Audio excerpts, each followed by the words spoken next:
So we're going to explain a little bit about secant lines and tangent lines and how they're related. So if we have a graph of some curve,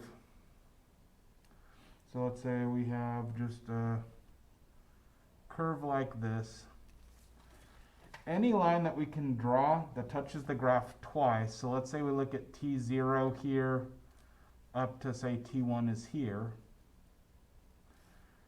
So we have our point t0 here, our point t1 there, and those would be connected by we could draw a diagonal line through those. Let me draw it in a different color so it's a little easier to see. Maybe this will be here.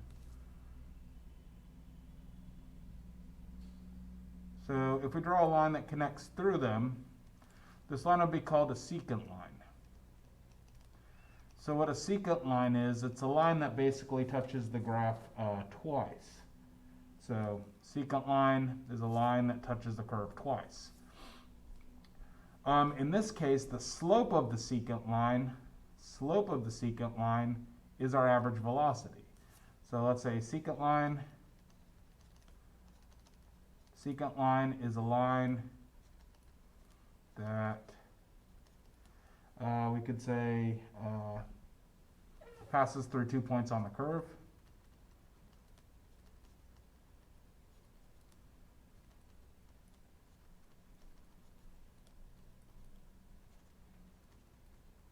And furthermore, the slope of this line, so the slope between these 2 points, the slope of the secant line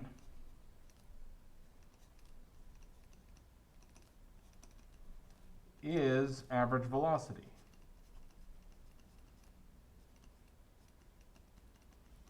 Over the interval. In this case, we start at t0, go to t1, so this will be over t0 up to t1. So the slope of a secant line between 2 points will tell you the average velocity. And if you know the average velocity, then you know the slope of the secant line. So if we wrote it out as an equation down here, we could say average velocity we could say over t0 to t1 is equal to the slope of the secant line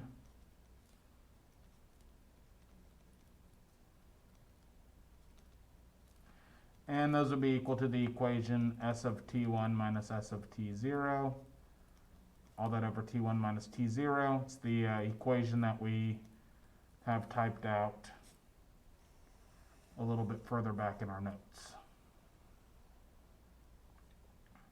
Okay, so that's kind of a neat thing, that the average velocity we found, if I just draw a straight line through the 2 points where those 2 time periods I'm interested in, where those 2 things hit the curve, if I draw the straight line through those 2, then the slope of that straight line will be the average velocity. What we found in the previous example was if we go through and we have a curve, and let's say we're going to look at this point here.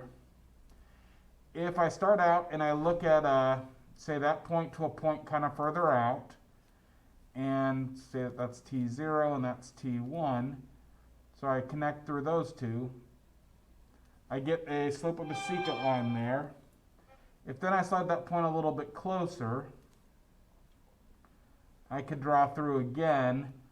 That would be the slope of the new secant line. And the slope of the new secant line, in this case, since we're looking at it as a smaller interval, it'll be a little bit closer to the instantaneous rate of change here at t0. I'm going to remove these points just because what I'm going to do next is going to make stuff a little cluttered. If we looked at something even closer, so say our point was here, we would draw our secant line like that. If the secant line got even closer, we draw it like that.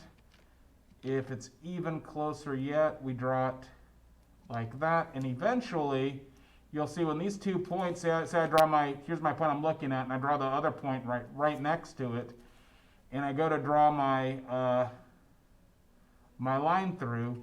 If I get those 2 secant lines close enough, or the 2 points that are used to film the secant line, it looks like it just skims the graph once, right here at this point. So it looks like it brushes up against the graph at that point because those two points I'm using for the secant line are so close to each other now that it's hard to tell them apart. And now this looks like this is a tangent line.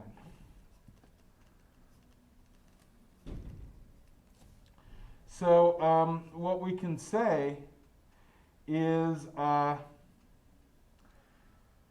as the distance between the 2 points used for the secant line, as that distance shrinks to 0, then the secant lines start looking like a tangent line, and we could say that they converge into a tangent line. What the conclusion is,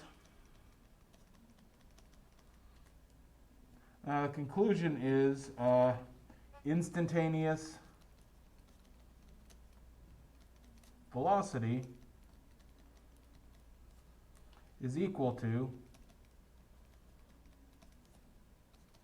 the slope of a tangent line on a graph.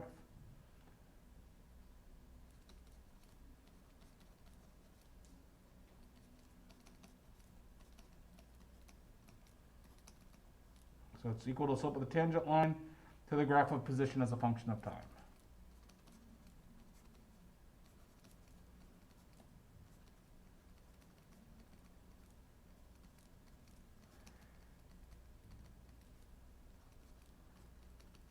So basically this red line that I drew here, this tangent line, the slope of this tangent line would be an estimate, or if this really is the tangent line, the slope of the tangent line would actually be the instantaneous velocity at t0 here. So the instantaneous velocity, that will be the slope of the tangent line. So if you have an average velocity, the slope of a secant line is the average velocity. But if you have the slope of the tangent line, that's the instantaneous velocity at a point, because the tangent line will only hit the graph at one point. Okay, so that's kind of a quick explanation graphically of secant lines tell you average velocity. As you let the secant lines get closer and closer and closer to one of the points, those average velocities converge to the instantaneous velocity, and we can see those secant lines as they kind of step closer and closer and closer to this point. Those secant lines approach a tangent line, and the slope of the tangent line will be the instantaneous velocity.